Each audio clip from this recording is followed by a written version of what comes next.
En materia de turismo, México cerrará el año con una cifra de 43.300.000 turistas internacionales, estimó el secretario de Turismo Miguel Torruco.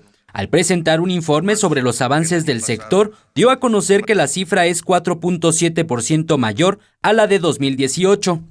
Con 24.400 millones de dólares de gasto de los visitantes internacionales, 12.13% más. El sector turismo tiene una expectativa de generar 4.334.000 empleos, es decir, 3.6% más que el año pasado.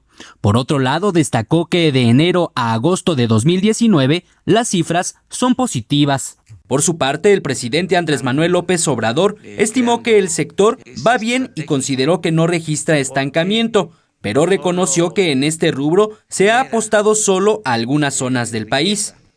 Se puede hablar que en 30 años el crecimiento económico en Cancún y en la Riviera Maya ha sido del 8 hasta el 10%. Dijo que esta situación provocó que muchas personas de entidades del sureste mexicano emigraran a Quintana Roo. Sin embargo, reconoció que en aquella entidad existen grandes contrastes porque mientras se cuenta con zonas de hoteles de lujo, paradójicamente existen colonias carentes de servicios básicos, por lo que resulta necesario realizar inversión pública a la par de la privada. Eric Pinto, 21 Noticias.